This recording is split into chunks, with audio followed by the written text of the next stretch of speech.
Telugu capital భక్తి టీవీకి స్వాగతం సుస్వాగతం. నేను శ్రీలక్ష్మి.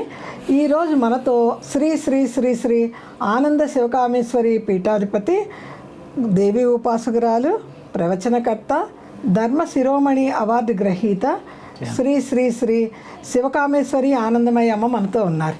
అమ్మ నమస్కారం. అమ్మ శ్రీమాత్రే నమః. అమ్మ జ్యేష్ఠ మాసం వచ్చింది కదండి, నిజ జ్యేష్ఠ మాసంలోకి అడుగు పెట్టాం. నిజ జ్యేష్ఠ మాసంలో కూడా ఎన్నో విశేషాలు ఉన్నాయి. ఆనాడు అలనాడు సావిత్రి కథలో మన పురాణాల్లో సత్యవంతుడిని కూడా తీసుకొచ్చిన మాసం ఈ మాసమే, ఈ పౌర్ణమే అంటూ ఉంటారు. అవునమ్మా. కామాఖ్య గురించి కూడా ప్రత్యేకమైన ఉత్సవాలు జరుగుతాయని గోహతి దగ్గర కామాఖ్యలో విన్నానండి.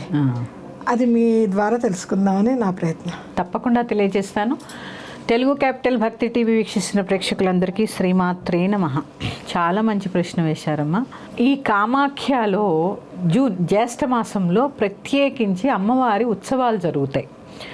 ఆ ఉత్సవం పేరు అంబుబాచి. అంబు అంటే జలము, బాచి అంటే ప్రవహించడం, నదీ ప్రవాహం అన్నమాట. ఎందుకంటే అమ్మ మనకి ప్రాణ, వ్యాన, అపాన, ఉదాన, సమాన అనే స్థితులు ఉంటాయి కదా. ఈ వాయువులతోనే ఉంటుంది మన శరీరం.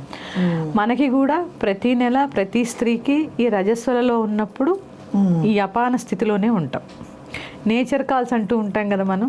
లఘుశంకలు, దీర్ఘశంకలు ఇవన్నీ కూడా అపానంలోనే ఉంటాం. అందుకే మడి కట్టుకుంటూ ఉంటాం. ఈ అపాన వాయువు ఎక్కడ వ్యాపించకుండా ఉండడానికే మడి.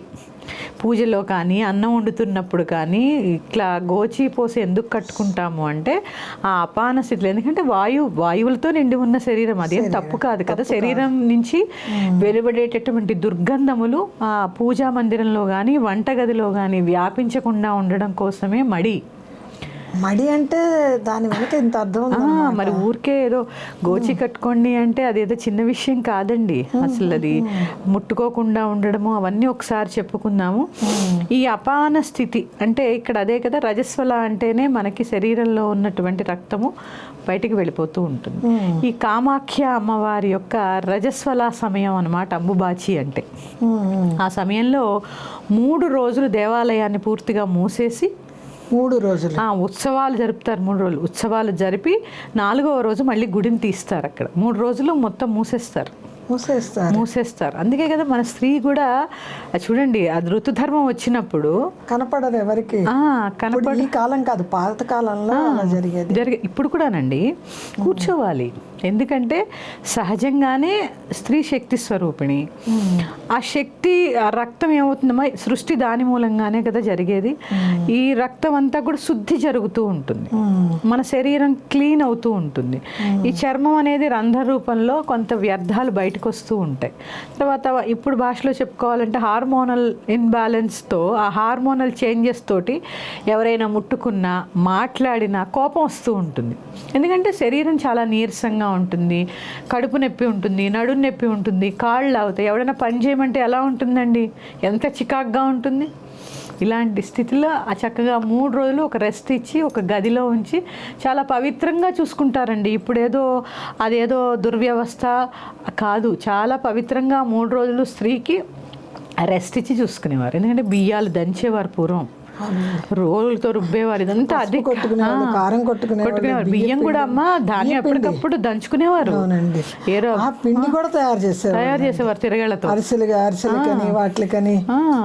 ఇంత అంటే ఆ స్థితిలో వాళ్ళు నడుం నొప్పి, కాళ్ళ నొప్పి, బాధతో ఇవన్నీ ఎక్కడ చేయగలరు. చాలా పెద్ద పెద్ద సంసారాలు, ఉమ్మడి సంసారాలు, వీటన్నిటితో వాళ్ళకు కూడా అలాగే ఉండేదండి. ఆ 3 రోజులు చక్కటి విశ్రాంతి ఉండేది.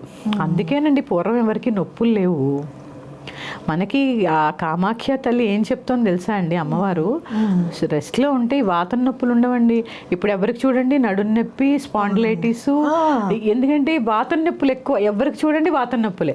అవును, ఎక్కువ. ప్రతి స్త్రీ అయ్యో చెప్తూనే ఉంటారు. పైగా వాతంతో ఒళ్ళు రావడం, ఇవన్నీ ఏంటంటే తడిలో ఎక్కువ నానకుండా ఉండాలి. పచ్చిగా ఉంటుంది శరీరం. నీళ్ళల్లో నానకుండా ఉండడం, ఇదంతా మన కోసం చెప్పారండి. స్త్రీ యొక్క ఆరోగ్యం కోసం చెప్పినవే. కాళ్ళకి పసుపు రీసెర్చ్ చేసి చెప్తున్నారు. అప్పుడు ఋషులు మునులు దర్శించే కదా వాళ్ళు ఎంతో అంత పెట్టి మనకి పవిత్రతని కాపాడి ఆ చక్కగా స్త్రీ సహజంగానే శక్తి స్వరూపిణి, అంత పని చేయగలదు. కనీసం అంత పెద్ద కుటుంబంలో ఈ 3 రోజులు కాస్త విశ్రాంతి తీసుకుంటుంది అనే ఉద్దేశంతో పెట్టింది. అది అమ్మవారికి కూడా ఉంది. ఎందుకంటే జగన్మాత కదండి ఆవిడ, జగన్మాత కదా. ఆవిడకి ఈ 3 రోజులు ఆలయాన్ని మూసి ఉత్సవాన్ని చేస్తారు. కొన్ని లక్షల మంది చాలా ప్రాంతాల నుంచి వెళ్తారమ్మా.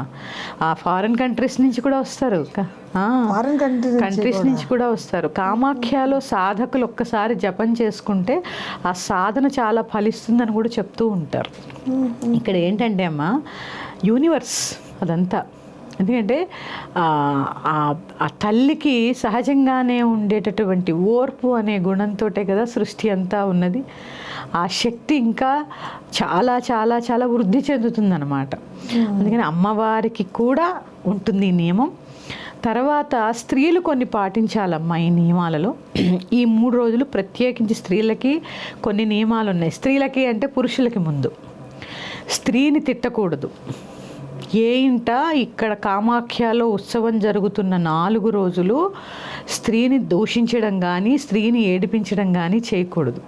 ఎందుకంటే ఆ జగన్మాత యొక్క ఆవిడకి ఉత్సవాలు జరుగుతున్న కాలం స్త్రీ చాలా శక్తివంతంగా ఉంటుంది. ఇప్పుడే చెప్పాను, ఇదంతా ప్రకృతి, నేచర్, విశ్వానికి కనెక్ట్ అయి ఉంటుంది అమ్మ. ఆ స్త్రీని చాలా పవిత్రంగా చూసుకోవడము, స్త్రీలు కూడా బ్రహ్మచర్యంలో ఉండడము చాలా అవసరం అండి. ఇక్కడ చాలా అవసరం. ఈ నియమాలన్నీ ఉన్నాయండి. ఈ 22 నుంచి 22, 23, 24 ఈ నెల 22 మధ్యాహ్నం నుంచి 25వ తారీఖు వరకు స్త్రీలు ఖచ్చితంగా బ్రహ్మచర్యం పాటించాలి. స్త్రీని ఎవరు దూషించద్దు, స్త్రీని తిట్టద్దు, స్త్రీ కళ్ళమంటి నీళ్లు పెట్టుకోవద్దు. చక్కగా హాయిగా ప్రతిరోజు సాయంత్రం ఒక లలితా సహస్రనామ పారాయణ చేసుకోండి. ఈ 4 రోజులు ముఖ్యంగా ఏదో మీకు ఎవరైనా గురువులు ఉపదేశించినది ఉంటే సప్తశతీ పారాయణ చేసుకోండి. గురుముఖతగా నేర్చుకుని ఉంటే, మీ అంతటా మీరు ఉంటే చేసుకోండి. చాలా విశేషమైన ఫలితం ఉంటుందండి. స్త్రీని మాత్రం చాలా గౌరవించాలండి ఈ 4 రోజులు. ఎందుకంటే స్త్రీలో చాలా శక్తి ఉంటుంది 4 రోజులు. ఇది సంవత్సరం అంతా మీ ఇంటికి ప్రొటెక్షన్. అంత విశేషమైందండి, చాలా విశేషం అండి. ఎందుకంటే అక్కడికి వెళ్ళి చూడండి, అసలు దర్శనానికి వెళ్తారండి. ఇంకా చాలా వస్తున్నారు. ఎందుకంటే అక్కడ కొన్ని ఇంకా చెప్పలేము మనం. చాలా విశేషంగా అక్కడ అమ్మ దర్శనం చేసుకొని ఆవిడని చూసి తరించడానికి వెళ్తూ ఉంటారు. అంత శక్తివంతమైనటువంటి కామాఖ్య గోహతి దగ్గర. అవునండి. ఈ అమ్మవారి ఉత్సవాల్లో ప్రతి ఇంట స్త్రీ గౌరవించబడాలి. ఈ సమయంలో ప్రతి ఇంట స్త్రీ గౌరవించబడాలి. జరుగుతుందని కాదు, అమ్మ ఏంటండి అదేంటి విరాట్ స్వరూపం ఆవిడది, ఇందుగలదు అందు లేదని సందేహం వలదు. అందుకని ప్రత్యేకంగా ఆ రజస్వల నియమంలో ఆవిడ ఉంటారు కాబట్టి సహజంగానే ప్రతి స్త్రీకి ఇది ఉంటుంది కాబట్టి. ఎందుకంటే స్త్రీలందరూ అంతే, భారతీయ స్త్రీ అనే కదా, ప్రతి స్త్రీకి నియమం ప్రతి స్త్రీకి ఉంటుంది. ఎక్కడైనా స్త్రీ గౌరవించబడాలి. ఇది చెప్పేదే ఇది. ఎక్కడైనా అక్కడ ఉత్సవం చేస్తూ అమ్మని గౌరవిస్తున్నారు. ఎక్కడైనా స్త్రీ గౌరవించబడాలి. ఈ 4 రోజుల్లో మాత్రం స్త్రీని ఎంత పవిత్రంగా చూసుకోవాలి. చెప్తున్నాను కదా, బ్రహ్మచర్యంలో ఉండాలి. ఖచ్చితమైన నియమం ఇది. 4 రోజులు చక్కగా ఒక లలితా సహస్రనామ పారాయణ చేసుకోవడము, లేదా మీకు వచ్చిన స్తోత్రం ఏదో ఒకటి చేసుకోవడం ద్వారా చాలా విశేషమైనటువంటి శక్తి లభిస్తుంది.